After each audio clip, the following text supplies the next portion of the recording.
Shalom jemaat Bali yang dikasihi Tuhan. Saya percaya setiap kita tetap dalam keadaan baik-baik.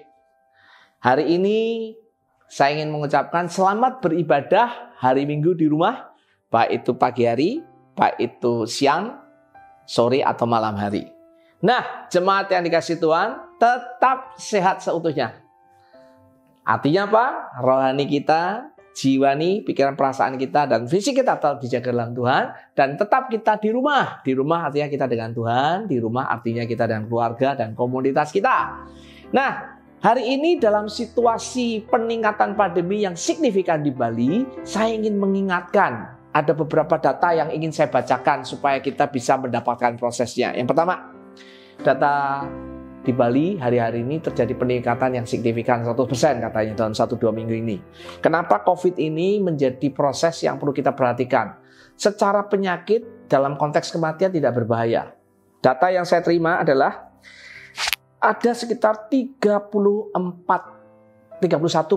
juta orang terinfeksi, ada 21,5 juta lebih orang sembuh, dan ada 967 ribu orang meninggal.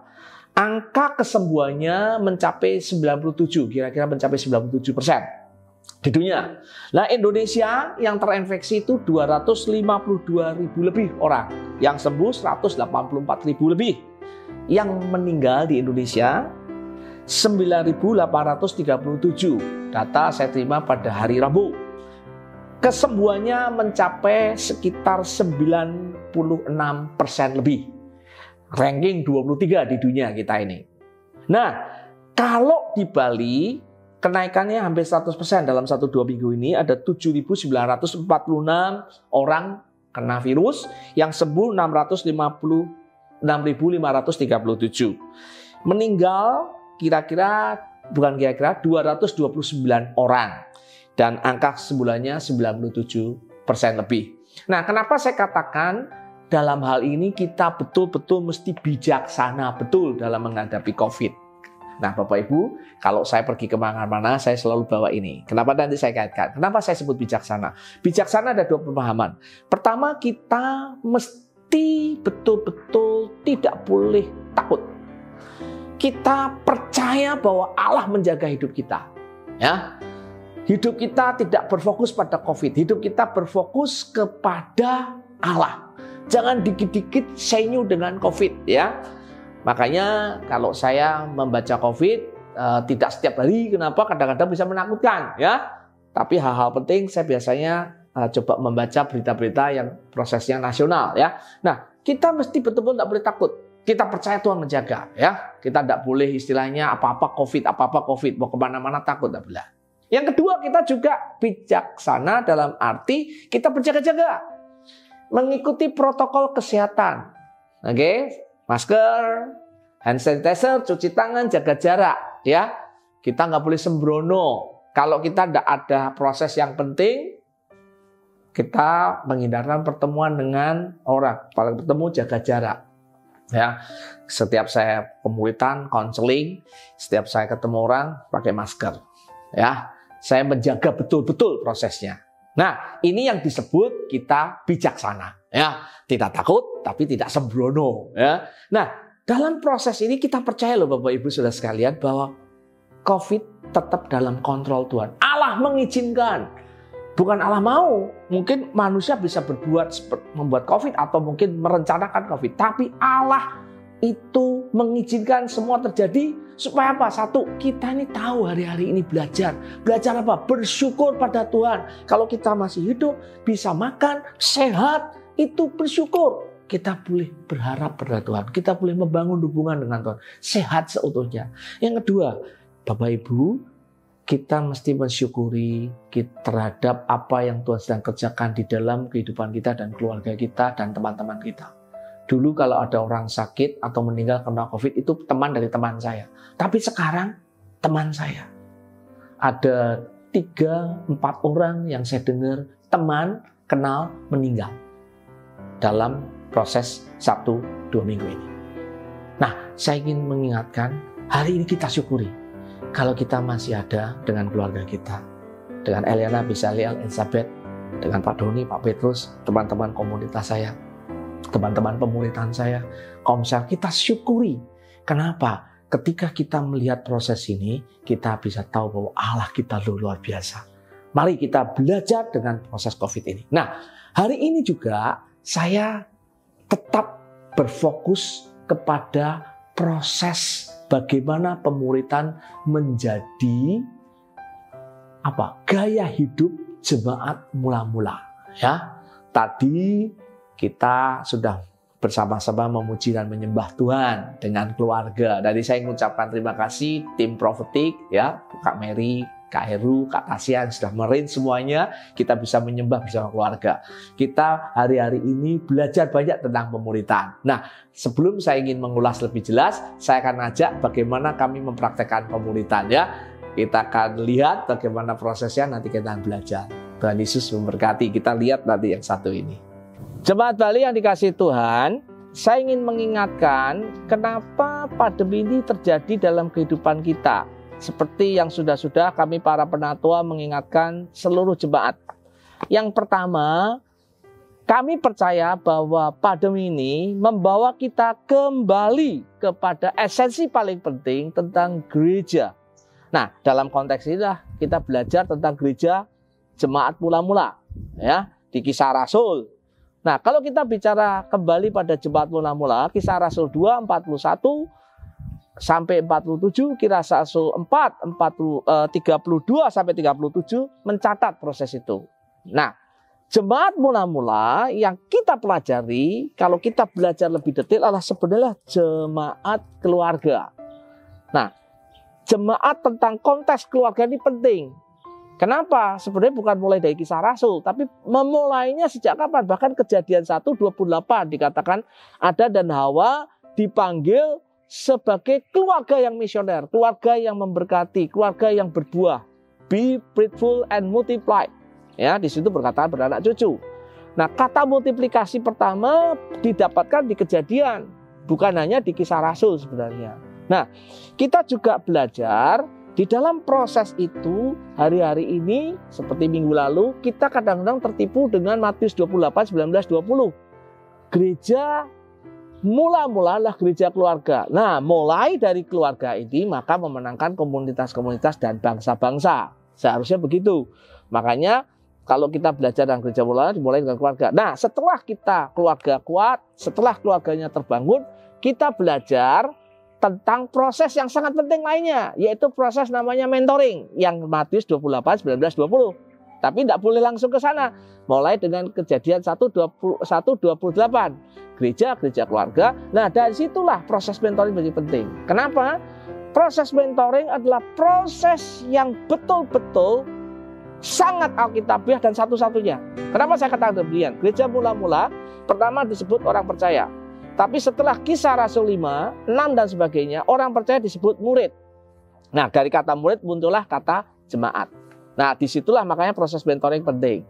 Tentunya dalam konteks kita, mentoring mulai dengan keluarga. Nah, di dalam gereja mula-mula kita belajar tentang apa? Bertekun dalam pekerjaan rasul-rasul. Bertekun dalam persekutuan. Bertekun dalam salib, karya salib. Bertekun dalam doa. Nah, hari ini seperti tadi saya katakan, kita akan praktek nih bagaimana proses mentoring. Nah, ini ada Pak Heru. Puji Tuhan Pak Heru, aman? Aman. Nah, kita akan praktek bagaimana sih kalau saya dengan Pak Heru melakukan proses mentoring. Nah, saudara lihat dalam 5-6 menit ini proses kita, ya. Bagaimana kami melakukan proses mentoring. Oke Pak Heru, ya. Kira-kira yang Tuhan lagi ajar Pak Heru apa ini selama 1 minggu ini? 1 minggu ini, wes luar biasa. Banyak yang Tuhan ajar ya. Jadi, habis ini selesai, ini lagi. Jadi saya merasakan dinamika dan dinamisnya Tuhan ngajar. Pertama, masalah keluarga. Panas, iya. Anak saya sempat nangis karena bosen, iya. Sampai bingung saya. Terus kedua, Tuhan lagi tantang saya dalam hal keuangan. Ini step baru lagi. Jadi rasa-rasanya seperti ngeri-ngeri sedap. Tapi itu menantang iman saya. Jadi minggu ini Tuhan tantang saya untuk nih beriman lagi ke ini. Step ini. Nah, dulu sebelum corona saya ini adem ayem, slow, kemana air mengalir. Tapi sekarang, nah itu saya artinya bersyukur. Pekerjaan dan keuangan. Ya, Nah, kalau saya keluarga diajarkan dalam konteks keluarga ya tadi Bang, memang keluarga jadi porsi penting karena saya banyak di rumah sih. Bagaimana saya komunikasi dengan Eliana lebih baik. Yang kedua, membantu Abel dan Lisbeth. Ya, Lisbeth selesai kuliah mau bagaimana, Abel berpikir tentang bagaimana dia mau bekerja dengan kondisi dia ya. Nah, Ru, menurut kamu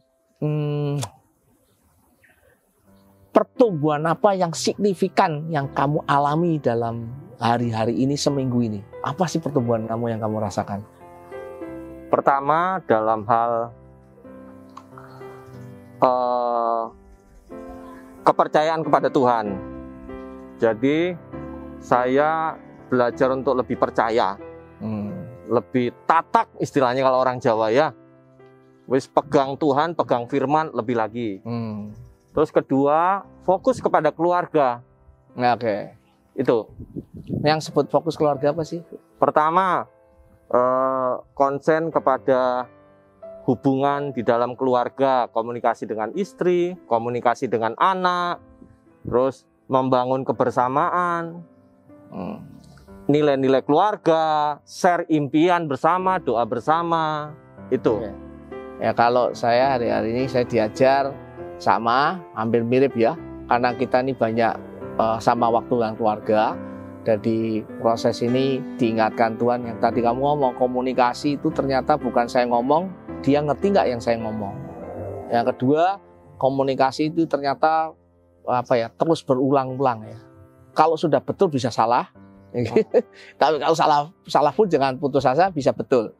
Yang kedua, ya saya lagi belajar tentang fokus tentang bagaimana sih belajar dalam proses pemuritan, apalagi lagi khotbah pemuritan. Jadi saya praktek pemuritan yang benar gimana ya.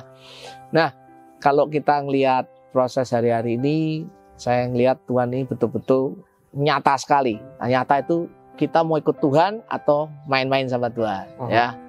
Nah, ngomong-ngomong pembacaan firman Tuhan aman? Aman? Yesaya, Amsal, Mazmur, dan Amsal, 2 Korintus. Oke, sama ini ke soal persekutuan aman, mentoring aman ya, lancar, Komsel dengan pemuritan aman, apa nih firnya aman. Oke, nah Bapak-bapak, ibu-ibu, ini sekilas bagaimana kami melakukan proses mentoring. Tentunya kalau mau panjang bisa, tapi paling tidak hal-hal yang sederhana. Apa yang kami belajar selama minggu ini, firman Tuhan. Nah, tentunya tadi berkaitan dengan pekerjaan ada, kadang-kadang berkaitan dengan proses pergumulan hidup kita juga ada. Nah, saya ingin kita lihat atau dengar dari Heru secara langsung, apa sih ketika dia mengikuti proses mentoring ini. Nah, kenapa saya undang Heru? Sebenarnya ada satu teman Indra, tapi karena tidak bisa datang. Proses mentoring kami yang sedang kami lakukan adalah mereka yang meminta saya untuk proses mentoring. Jadi kalau mereka tidak minta, saya tidak akan adakan mentoring. Nah, ini menarik ya. Jadi mereka yang mesti reaching yang sebelah lalu, mengejar mentornya, ya, mengejar mentornya mau mengadakan proses mentoring. Nah, hari ini saya lagi minta Heru share, ya, apa sih Ru berkatnya ketika kamu melakukan proses mentoring mengejar yang reaching tadi ini? Apa sih? Pertama, berkat saya, fokus hidup saya menjadi lebih terarah. Dulu kan kemana nggak jelas ngikutin ya, pengen banyak hal dikerjakan, tapi hari-hari ini menjadi lebih fokus. Kedua,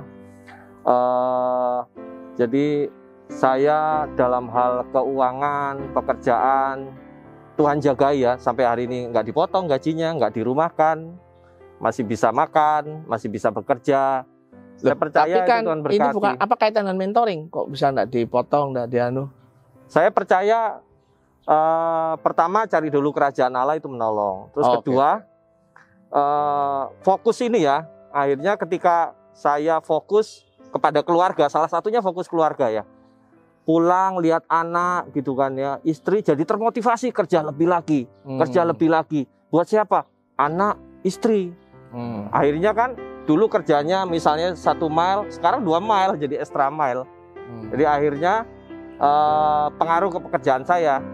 Ya. Oke, kamu bisa ceritakan tuh yang sebenarnya kerja 1 mile, 2 mile ini apa? dulu misalnya kamu bisa ceritakan lebih detail lah seperti apa?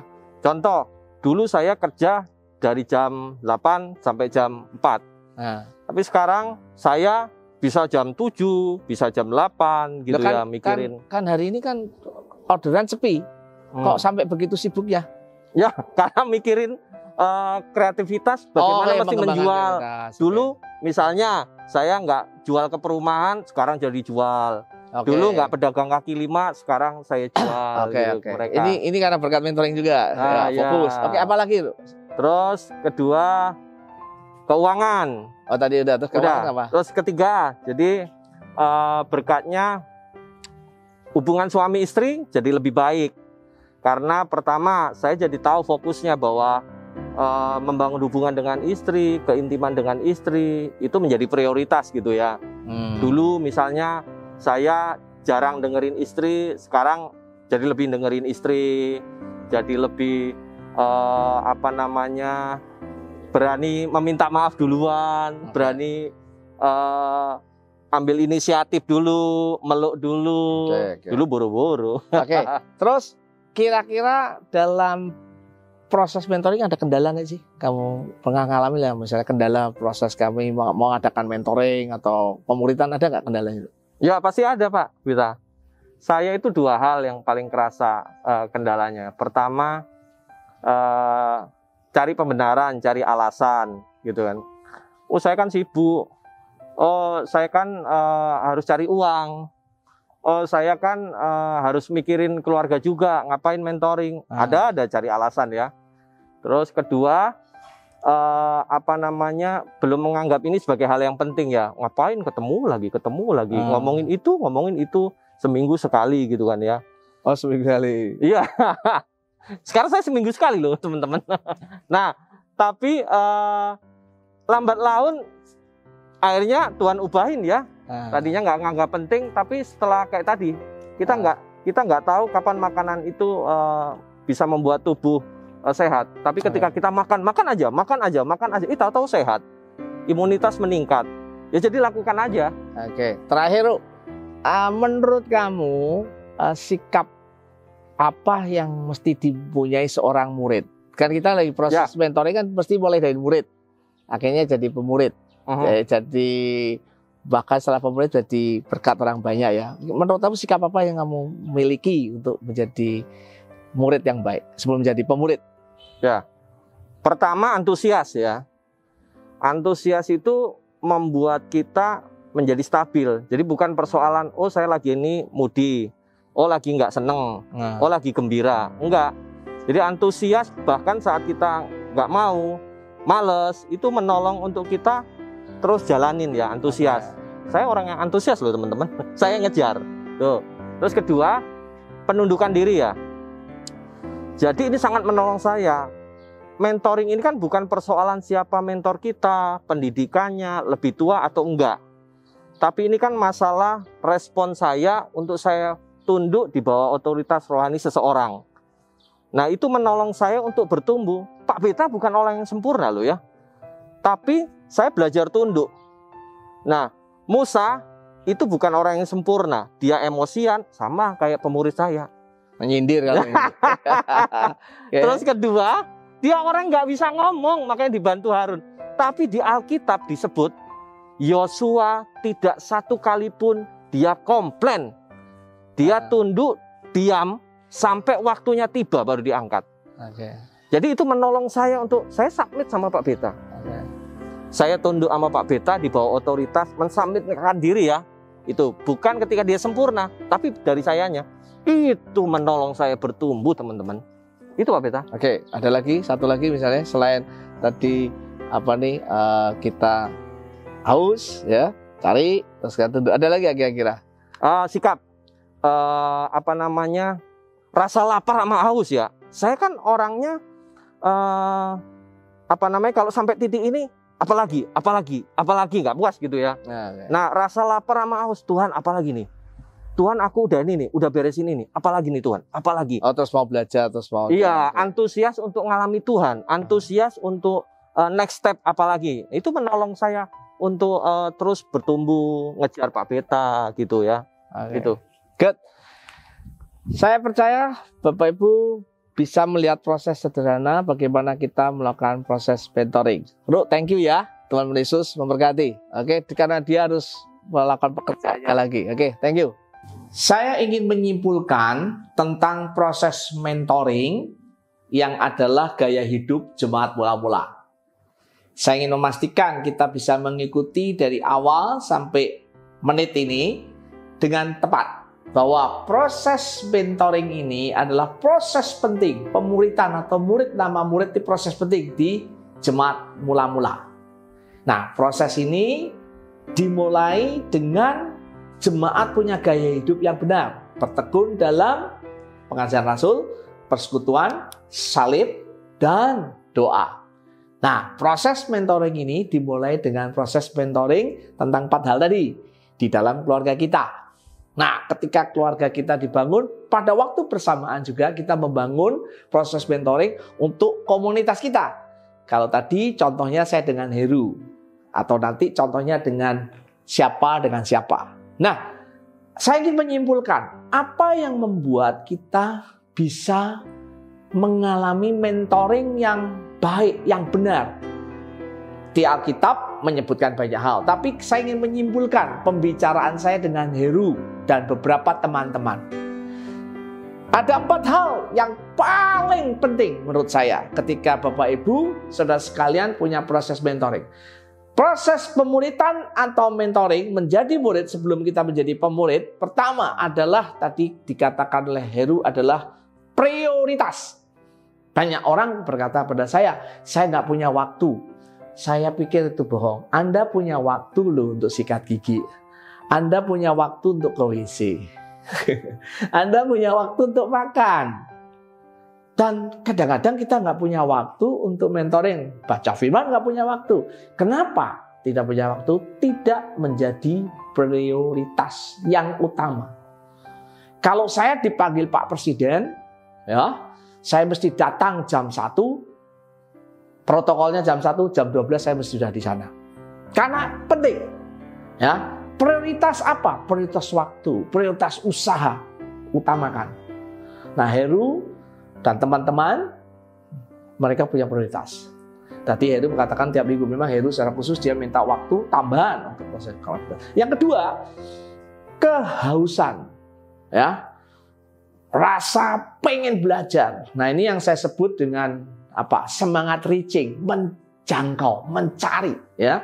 Dia haus, dia mau, dia haus belajar, dia haus untuk bertemu, dia haus untuk berbagi dan sebagainya. Nah, kehausan ini penting. Kalau kita tidak punya rasa kehausan, ya kita akan tidak mendapatkan prosesnya, ya. Barang siapa yang haus akan dipuaskan. Ya, firman Allah katakan itu juga. Yang ketiga, saya lihat proses apa yang terjadi ketika saya diskusi dengan teman-teman proses mentoring atau pemuritan ini. Yang ketiga adalah bahwa kita belajar untuk tunduk pada otoritas. Kita tunduk pada otoritas supaya kita mendapatkan otoritas. Kita tunduk pada yang kelihatan manusia, kita belajar tunduk kepada yang tidak kelihatan Allah. Bapak Ibu, otoritas itu penting. Otoritas membuat kita mengenal rencana Allah. Otoritas membuat kita berjalan di dalam perlindungan Allah. Orang Israel tunduk pada tiang awan dan tiang api, tunduk pada otoritas pimpinan. Ketika engkau tunduk pada otoritas, engkau akan melihat apa yang Tuhan ingin kerjakan dalam kehidupanmu. Engkau akan melihat rencana Allah, engkau akan melihat panggilan Allah. Ingat, kalau kita tidak punya panggilan Allah, di dalam hidup kita, hati kita ada suatu ruang yang kosong yang hanya diisi dengan panggilan Allah. Saya mengumpamakan seperti itu. Ketika engkau tunduk, engkau diberi masukan, nasihat oleh mentormu, lakukan. Saya sering melihat, oh saya sih mentoring mau Pak. Tapi ketika diberi nasihat, dia pura-pura gak dengar, pura-pura lupa. Ya, saya ingin beritahu, ketika engkau melakukan yang sama, ketika nanti engkau punya mentor atau engkau punya mentor itu bisa istri dan anak-anakmu, bapak-bapak. Mentor itu bisa berisi karyawanmu, ya. Mentor itu bisa berisi stafmu. Mereka juga akan tidak dengar-dengaran, ya. Tidak bisa tunduk, ya. Yang keempat, ketika kita belajar mentoring adalah belajar terbuka, ya. Ketika kita terbuka, keterbukaan awal terjadi banyak pemulihan. Hari-hari ini saya semangat dengan proses mentoring. Ada yang setiap minggu saya lakukan, ada yang 2 minggu sekali. Tapi saya sudah membuat keputusan, setiap proses mentoring dengan saya, biasanya kepemimpin, PKS, saya tidak akan kejar. Kenapa? Hari ini saya sudah lakukan, meminta mereka mentoring, sudah berkali-kali, tahunan. Tapi hari ini proses mentoring yang saya lakukan berbeda, ya. Tentunya teman-teman yang sedang memberikan orang tetap ada mesti kejar, betul. Tapi dalam konteks saya tadi Heru ceritakan, mereka belajar untuk menjadi pemurid. Ya, saya ingin mengingatkan setiap kita, proses mentoring adalah gaya hidup satu-satunya jalan menurut saya untuk kita menjadi serupa dengan Kristus. Satu-satunya jalan supaya kita menjadi gereja mula-mula yang seperti Alkitab katakan. Pandemi ini diizinkan Allah supaya kita menjadi gereja mula-mula. Gereja mula-mula, gereja keluarga, dimulai dengan proses mentoring, kita bertekun dalam pengajaran Rasul, bertekun di dalam persekutuan doa, bertekun di dalam salib, bertekun di dalam doa. Ya. Pengajaran Rasul, persekutuan, salib, dan doa. Saya berdoa setiap kita betul-betul menangkap ini menjadi gaya hidup kita. Nanti sebentar lagi kita akan ada diskusi kelompok di keluarga kita atau di komunitas kita. Diskusikan, sharekan, ya, saling mendoakan. Saya ingin mengajak kita berdoa. Tuhan Yesus, terima kasih untuk hari ini, baik itu pagi, siang, atau malam. Kami berdoa ketika kami mendengar, kami menjadi pelaku firman. Ketika kami mendengar, punya hati untuk mengerti, punya hati untuk melakukan. Supaya kami disebut orang yang bijaksana, supaya kami disebut orang yang berbahagia.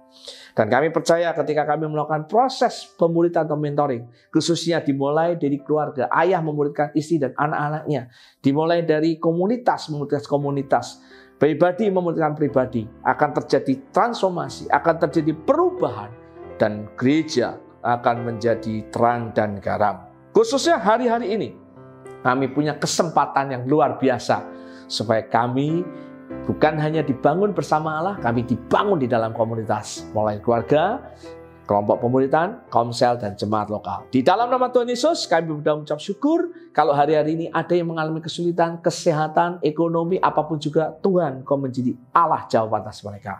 Di dalam nama Tuhan Yesus, kami berdoa mengucap syukur. Kita yang percaya berkata, Amin.